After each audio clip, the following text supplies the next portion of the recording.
आज दोस्तों एक बहुत ज़्यादा इंपॉर्टेंट चैप्टर को आज हम यहाँ पर डिस्कस करने वाले हैं, जो कि है भारत की जलवायु से। यहाँ पर देखिए मैपिंग थ्रू कितना अच्छा यहाँ पर दर्शा दिया है इसको, भारत की जलवायु को।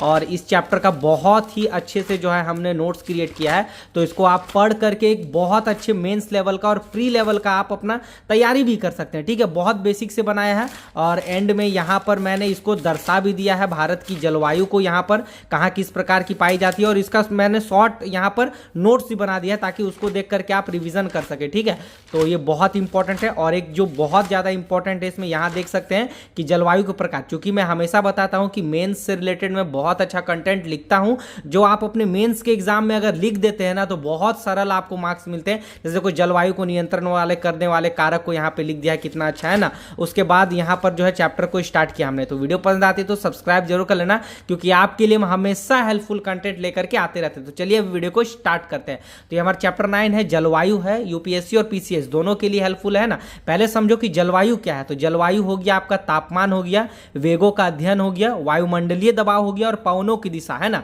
इन सभी के समग्र अध्ययन और समस्त दशाओं को क्या कहते हैं, जलवायु कहते हैं। भारत की जलवायु क्या है, उष्ण कटिबंधीय मानसून है, याद रखिएगा। देखिए यहां पर मौसम है और यहां पर जलवायु, थोड़ा दोनों में डिफरेंस है। क्या है भाई, मौसम क्या है, तो ये वायुमंडल की क्षणिक अवस्था है ना, यानी कम समय के लिए। जलवायु क्या है, लंबे समय तक मौसमी दशाओं या औसत से ये होता है, यानी लंबे समय तक की मौसमी दशाएं हैं। ठीक है, अच्छा इसके बाद यहां पर पढ़ो, मौसम जल्दी जल्दी बदलता है, जैसे एक दिन या एक सप्ताह। उसके बाद देखो जलवायु में बदलाव 30 या इससे अधिक वर्षों तक भी हो सकता है। ठीक है, तो ये सब शॉर्ट नोट्स है, ये सब आप लिख सकते हैं मेंस में, और प्री में भी पूछ देगा तो आप बता सकते हैं। देखो भारत में अरब सागर और बंगाल की खाड़ी में चलने वाली हवाओं की दिशाओं में ऋतुवत परिवर्तन होता है, इसलिए भारतीय जलवायु को मानसूनी जलवायु कहा जाता है।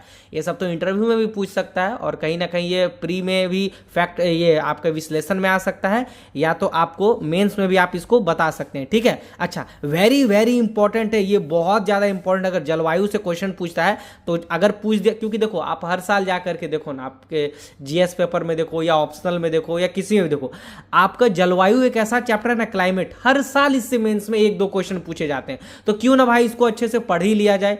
और जलवायु को नियंत्रित करने वाले जो प्रमुख कारक है, जैसे अक्षांश हो गया, ऊंचाई हो गया, समुद्र से निकटता हो गया, है ना। उसके बाद पवन की दिशा हो गया, वन हो गया, समुद्री जलधाराएं हो गया, वर्षा हो गया, ये भी जलवायु को नियंत्रित करती है। पहाड़ या पर्वत हो गया जो अवरोध करती हैं ठंडी हवाओं को। मिट्टी जहां जैसी पाई जाएगी उसकी जलवायु भी वैसी होगी। तो ये सब बहुत इंपॉर्टेंट है, इसको शॉर्ट नोट्स लिख दिया है, और किताब पढ़िएगा और ये सब माइंड में हिट रहेगा तो तुरंत याद होगा। फिर यहाँ पर अक्षांशीय विस्तार क्या है भाई, तो अक्षांशीय विस्तार को थोड़ा देख लेते हैं। भारत जो है उत्तरी गोलार्ध में स्थित है, कर्क रेखा भारत के लगभग मध्य से होकर गुजरता है। यहाँ पर तापमान उच्च होता है, याद रखना, अक्षांशीय विस्तार पे तापमान जो है उच्च होता है। उष्ण कटिबंधीय जलवायु वाला क्षेत्र यहाँ पर जो है बनता है। ठीक है, उसके बाद समुद्र से दूरी को थोड़ा देख लेते हैं। भारत तीनों ओर से समुद्र से घिरा हुआ है, आप जानते ही हैं ना। इधर अरब सागर हो गया, इधर बंगाल की खाड़ी हो गया, है ना, और इधर आपका हिंद हो गया, राइट। तो देखो पश्चिमी तट, पूर्वी तट और दक्षिणी भारतीय क्षेत्र, समुद्री जलवायु पर इसका जो है प्रभाव पड़ता है। कहाँ नहीं पड़ता है, तो उत्तर भारत, पश्चिम भारत, उत्तर पूर्वी भारत, इन सभी पर समुद्री जलवायु का प्रभाव नहीं पड़ता। देखो आपको आंसर अपना बेसिक में ही लिखना है, ठीक है, तभी आप उसको अच्छे से डिफाइन कर पाएंगे, राइट। उसके बाद उत्तरी पर्णपाती श्रेणियां को थोड़ा देख लेते हैं। यहाँ पर क्या हिमालयी क्षेत्र भारत की जलवायु को प्रभावित करता है, बिल्कुल करता है। मानसूनी की अवधि में जो है भारतीय क्षेत्र में वर्षा का कारण बनता है।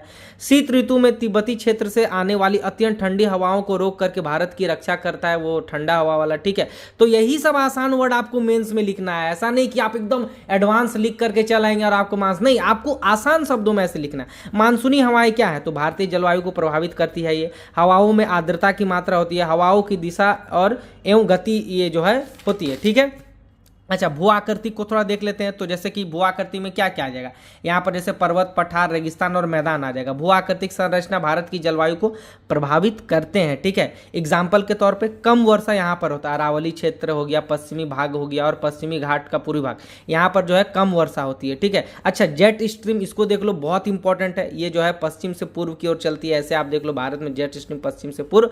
ऊर्ध्व वायु संरचना है, ऊपरी क्षोभ मंडल में पाया जाता है, ये ऊपरी क्षोभ मंडल में। मध्य अक्षांशों में धरातल से लगभग 12 किलोमीटर ऊपर पर, ठीक है। अच्छा, पश्चिम से पूर्व दिशा में ये चलने वाली धारा है 150 से 300 किलोमीटर पर आवर।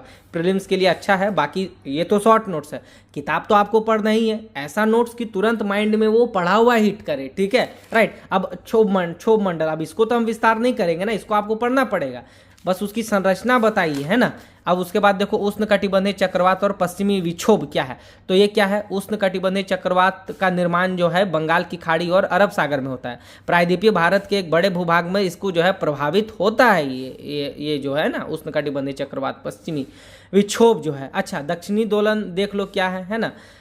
इसमें जो है प्रशांत महासागर के ऊपर निम्न दाब बनता है। जब प्रशांत महासागर के ऊपर निम्न दाब बनेगा तब हिंद महासागर के ऊपर उच्च दाब बनेगा, यानी इसके ऑपोजिट, तब जो है दक्षिणी विक्षोभ या दोलन होगा। इंपॉर्टेंट है ना, दोनों महासागरों के इस उच्च एवं निम्न वायु दाबीय संबंध को दक्षिणी दोलन कहते हैं, याद रखना। एल नीनो को देख लो, इंपॉर्टेंट है, पेरू के तट पर पूर्वी प्रशांत महासागर में उत्पन्न होने वाली एक गर्म जलधारा है, याद रखना। एक क्वेश्चन था, कुछ ठंडा दे दिया था तो वो गलत हो गया था, ठीक है, तो ये सब ध्यान रखना है ना। इसके प्रभाव के कारण भारत में कम वर्षा होती है, याद रखना, ठीक है। अच्छा, ला नीनो इसका ऊपर है ना, यह अल नीनो के विपरीत कार्य करता है। इसके प्रभाव से भारत में पर्याप्त वर्षा होती है, यानी अधिक वर्षा होती है, राइट। कोपेन का जलवायु वर्गीकरण बहुत इंपॉर्टेंट है, इसको पढ़ना। कोपेन द्वारा सर्वप्रथम 1918 में विश्व को 3 जलवायु में जो है विभाजित किया गया था। इसकी योजना जो है 1931 से 1936 से संशोधित किया गया था। कोपेन जलवायु प्रदेश का निर्धारण के लिए होता है, यानी जलवायु प्रदेश कहाँ कैसा पाया जाता है उसके, है ना। जैसे कि यहाँ पर देख लो, वार्षिक एवं मासिक मौसम के तापमान पे, औसत तापमान पे, वार्षिक एवं वार्षिक और मासिक जो महीना का वार्षिक होता है उसके आधार पर, वनस्पति के आधार पर 5 इसका प्रमुख ये था, जैसे बड़ा वाला ABCD में किया था, और इसके उप प्रकार था MWSHGFC स्मॉल लेटर में, ठीक है। अभी इसको यहाँ पर देखो, बहुत ज्यादा इंपॉर्टेंट है, इसको एकदम लिख लेना, क्योंकि मेंस में क्वेश्चन आएगा तो आप अगर इसको दर्शा करके चलो यार, अगर 1 मिनट भी टाइम लगता है इसको लिख देंगे तो बहुत अच्छा आप मार्क्स यहाँ से ले। अब कंफ्यूजन भी दूर हो जाएगा, कहाँ कैसा पाया जाए। जैसे देखो गंगा के क्षेत्र से आप देखोगे जा करके, आपका यूपी PCS और बिहार PCS हो गया, जो BPSC हो गया, या उत्तराखंड UK PCSC हो गया, उसमें रेगुलर क्वेश्चन पूछे जाते हैं इससे। तो जैसे पूछ दिया गंगा के क्षेत्र में कौन सा जो है प्रमुख जलवायु पाया जाता है, तो शुष्क शीत ऋतु की मानसूनी जलवायु पाई जाती है, जिसको CWG बोलते हैं कोड में भी, है ना।